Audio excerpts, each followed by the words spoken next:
శ్రీమాత్రే నమః. శ్రీ మహాగణాధిపతియే నమః. అందరికీ నమస్కారం అండి. నేను మీ స్వర్ణ. Welcome back to our channel. ఈరోజు ఈ వీడియోలో శ్రీ వినాయక అష్టోత్తర శతనామావళిని ఏ విధంగా పఠించాలో తెలుసుకుందాము.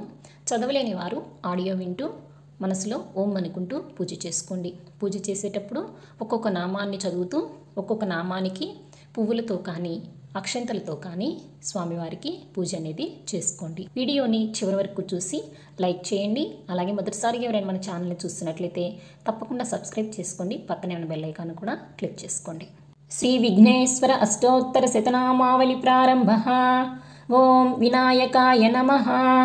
ఓం విఘ్నరాజాయ నమః. ఓం గౌరీపుత్రాయ నమః. ఓం గణేశ్వరాయ నమః. ఓం స్కందాగ్రజాయ నమః. ఓం అవ్యయాయ నమః. ఓం పూషాయ నమః. ఓం దక్షాయ నమః. ఓం అధ్యక్షాయ నమః. ఓం ద్విజప్రియాయ నమః. ఓం అగ్నిగర్భచ్చిదే నమః. ఓం ఇంద్రశ్రీప్రదాయ నమః. ఓం వాణీప్రదాయ నమః. ఓం అవ్యయాయ నమః. ఓం సర్వసిద్ధిప్రదాయ నమః. ఓం సర్వతనయాయ నమః. ఓం సర్వరీప్రియాయ నమః. ఓం సర్వాత్మకాయ నమః. ఓం సృష్టికర్తాయ నమః. ఓం దేవానేకార్చితాయ నమః. ఓం శివాయ నమః. ఓం శుద్ధాయ నమః. ఓం బుద్ధిప్రదాయ నమః. ఓం శాంతాయ నమః. ఓం బ్రహ్మచారిణే నమః. ఓం గజాననాయ నమః. ఓం ద్వైమాతురాయ నమః. ఓం మునిస్తుత్యాయ నమః. ఓం భక్తవిఘ్నవినాశాయ నమః. ఓం ఏకదంతాయ నమః.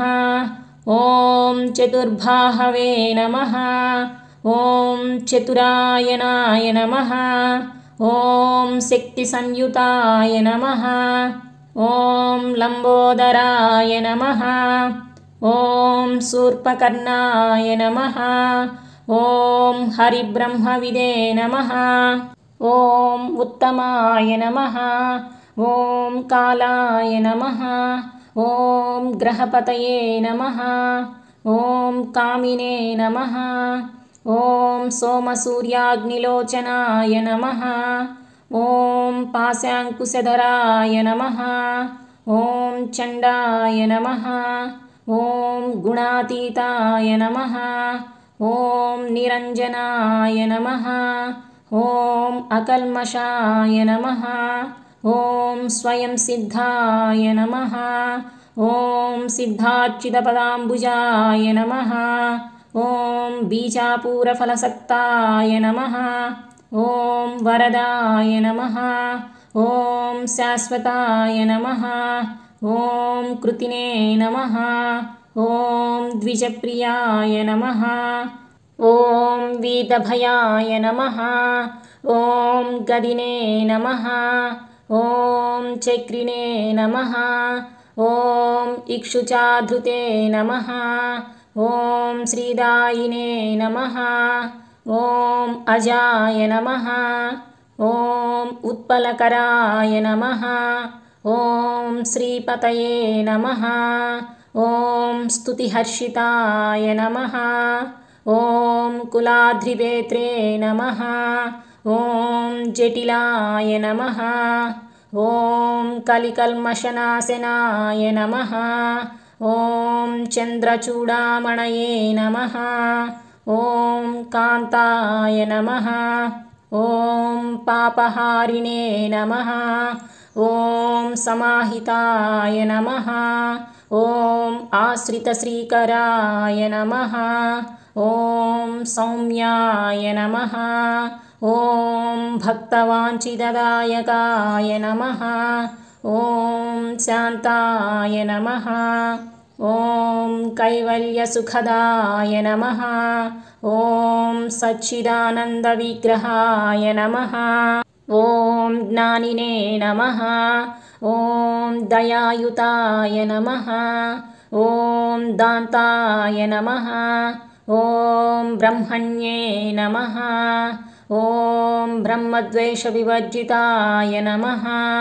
ॐ प्रमत्तदैत्यभयदाय नमः। ॐ श्रीकण्ठाय नमः। ॐ विभुदेश्वराय नमः।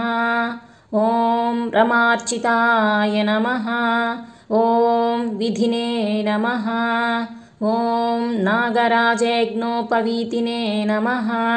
ॐ स्थूलकण्ठाय नमः। ॐ स्वयंकर्ताय नमः। ॐ सामघोषप्रियाय नमः। ॐ पराय नमः। ॐ स्थूलतुण्डाय नमः। ॐ अग्रगण्ये नमः। ॐ धीराय नमः। ॐ वागीशाय नमः। ॐ सिद्धिदायकाय नमः। ॐ दूर्वाबिल्वप्रियाय नमः। ॐ अव्यक्तमूर्तये नमः। ॐ अद्भुतमूर्तये नमः। ॐ शैलेन्द्रतनुदोत्सङ्गाय नमः। ॐ खेलनोत्सुकमानसाय नमः। ॐ स्वलावण्यसुधासाराजितमन्मदविग्रहाय नमः। ॐ समस्तजगदाधाराय नमः। ॐ मायाविने नमः। ॐ मूषिकवाहनाय नमः। ॐ हृष्टाय नमः। ॐ तुष्टाय नमः। ॐ प्रसन्नात्मने नमः। ॐ सर्वसिद्धिप्रदायकाय नमः। इति श्रीविघ्नेश्वर अष्टोत्तरशतनामावलिसम्पूर्णम्।